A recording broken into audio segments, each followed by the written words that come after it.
নমস্কার বন্ধুরা, গল্পের ঢেউয়ে ঢেউয়ে আপনাকে স্বাগত। গল্পের ঢেউয়ে ঢেউয়ে আজকের গল্প পড়ব ফুটনোট। লেখক অচিন্ত কুমার সেনগুপ্ত। গল্প পাঠে আমি সাগর লাহিড়ী।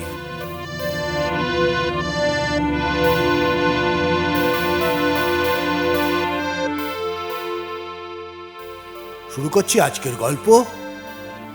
অচিন্ত কুমার সেনগুপ্তর লেখা গল্প ফুটনোট।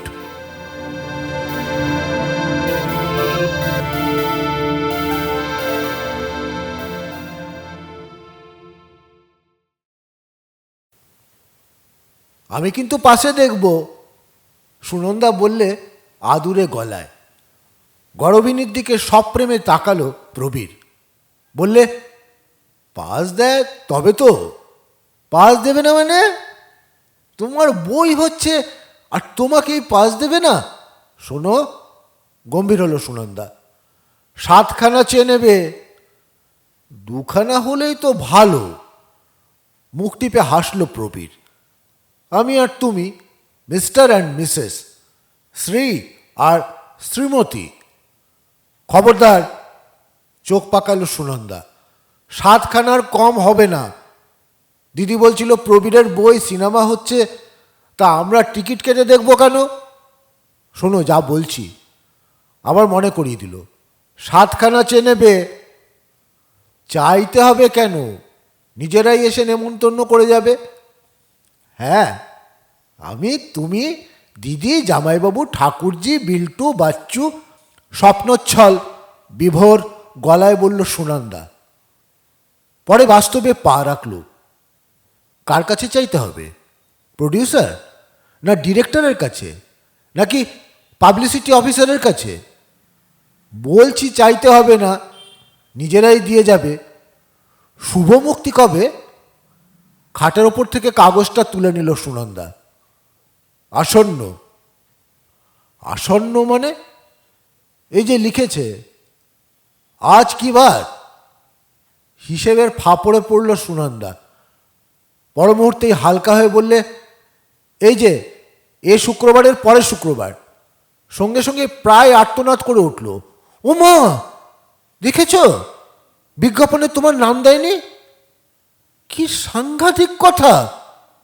যেন ওর চেয়ে শোকাবহ কিছু হতে পারে না, এমনই চোখ করল। যার কাহিনী তারই নাম নেই, বইয়ের নামই বদলে দিল। তা মূল কাহিনীটা তো তোমার, সেই রকমই তো শুনেছি। তা কাহিনীটার আলাপগুলো বদলে দিলেই বা করছি কি? তা বলে লেখককে স্বীকার করবে না? সুনন্দা তোড়পে উঠল। বললে, হার মাসের মূল কাঠামোটাই আসল, পোশাক আশাক বাহুল্য। মানুষটার পরিচয় কাঠামোতেই, পোশাক আশাকে নয়। চিত্ররূপ যাই হোক, মূল কাহিনীকার যে তুমি, এটা উল্লেখ করবে না? দেখো ভালো করে। করেছে। উমা, দেখেছ? আরেক ধাক্কা খেল সুনন্দা। কত খুদে খুদে অক্ষরে করেছে, আর শেষ দিকে এক কোণে। এটুকু না করলেও বা কি করতে? আর এই দেখো, পরিচালকের নাম, সুরকারের নাম আর প্রযোজকের নাম সবচেয়ে বড় অক্ষরে। তাই তো হবে। প্রবীর হাসি মুখে বললে, পুজোয় দেখনি? প্যান্ডেল 750, প্রতিমা 900, আলো 500, আর পুরো বাকি বকেয়া সহ 8 টাকা 14.5 আনা। সাহিত্যিকের এই মর্যাদা! লোকে তো পত্রপুষ্পই দেখে, শেকড়ের কে খোঁজ নেয়? সভায় দেখনি রবীন্দ্রসঙ্গীত গাইবার পর গায়ক এমন একখানা পোজ করে যেন গানখানাও সে লিখেছে। সাহিত্যিক তো বর্যায়ী অক্ষরের ফুটনোট। অত শত বুঝি না, চরম আলটিমেটাম দেবার মতো সুনন্দা বললে, পাস আদায় করো। 2 দিন পরে মুখ ভার করে বাড়ি ফিরল প্রবীর। আজ সকালে প্রিমিয়ার শো হলো। সে আবার কি? উদ্বিগ্ন চোখে তাকালো সুনন্দা। রিলিজের আগে একটা শো হয় গণ্যমান্যদের দেখাবার জন্যে। গণ্যমান্য মানে? মানে যারা ভিআইপি, মন্ত্রী তন্ত্রী, যারা সার্টিফিকেট দেওয়ার মতো লোক, যারা কাগজওয়ালা, সম্পাদক, মানে যাদের তোয়াজ করলে কাজ হবে। তোমাকে বলেছে? কই দেখি না তো।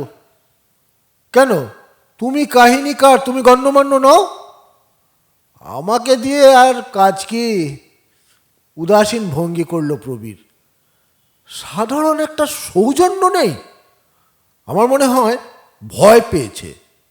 ভয় মানে হয়তো কাহিনীটাকে যাচ্ছে তাই দলাই মলাই করেছে, এন্তার বোকামি করেছে, অন্যায় করেছে, তাই পাছে শোরগোল করি, ডাকতে সাহস পাইনি। পরে দেখেও তো শোরগোল করতে পারো। তা একবার বই লেগে গেলে শোরগোল আর কে শোনে? তাই বলে যে কাহিনীকার, তাকে ডাকবে না?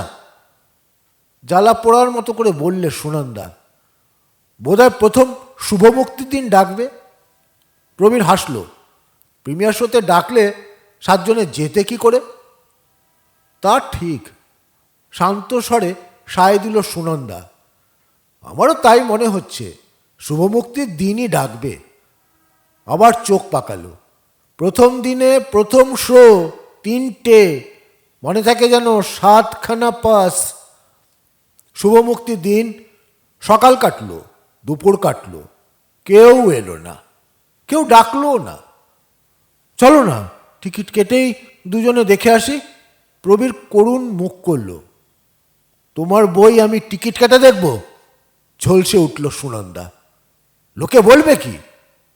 উপরেই বসবো না হয়, কেউ চিনবে না আমাদের, কেউ জানবেও না পাশে এসেছি না টিকিটে এসেছি। অসম্ভব। যেমন একটা উৎসব মতন হয়েছে ফার্স্ট শোতে। কত লোক ঢুকছে গোলাপ ফুল হাতে নিয়ে, ওপরে চলে যাচ্ছে, ঠান্ডা বোতল খাচ্ছে। ওপারের ফুটপাতে দাঁড়িয়ে ভিড়ের মধ্যে থেকে দেখল প্রবীর। তার ডাক নেই, তাকে কেউ চেনে না, চেনবার দরকার আছে বলেও ভাবে না। ভগবান, যেন বইটা না চলে, ফ্লপ হয়। বাড়ি ফেরবার পথে মনে মনে বলতে লাগলো প্রবীর, যেন বইটা মার খায়, তে রাত্রিও না পোহায়, অত ফুল টুল সব উড়ে যায়, কলসি যেন ফুটো হয়, কলা যেন বিচে কলা হয়। কিন্তু দিনে দিনে লোকে লোকারণ্য। প্রবীর উৎফুল্ল মুখে বাড়ি ফিরল। উজ্জ্বল স্বরে বললে, জানো বইটা হিট হয়েছে। হিট হয়েছে? সুনন্দাও আলো হয়ে উঠল। আমি জানতাম হবে। কেমন জোরালো গল্প, কার লেখা। একদিন লুকিয়ে যাবে নাইট শোতে? লুকিয়ে নাইট শোতে? পয়সা খরচ করে? সুনন্দা ঝামটা মেরে উঠল। লজ্জা করে না বলতে? চলে গেল রাগ দেখিয়ে। ডাকপিয়ন চিঠি দিতে এলো। একগাল হেসে বললে, আপনার বই হচ্ছে বাবু, আপনার কত পাস, একটা দেবেন? গম্ভীর মুখে প্রবীর বললে, আহা, আগে বলনি কেন? কত পাস ছিল, এদিক ওদিক বেরিয়ে গেল। তা এক কাজ করো, মানিব্যাগ খুলে টাকা বের করলো প্রবীর। ভাবলো 1 টাকা 40 পয়সা না দিলে সম্ভ্রান্ত দেখায় না। তাই 1, 2, কে জানে কেন পুরো 3 টাকাই পিয়নের হাতে দিল। বললে, তোমরা দুজনে যেও, তুমি আর তোমার স্ত্রী। নাইট শোতে যেও, বেশ ভালো বই, হিট পিকচার। টাকা 3টে নিয়ে পিয়ন কপালে ঠেকালো। বললে, তার হবে না, আপনার লেখা বই, আপনার কত নাম।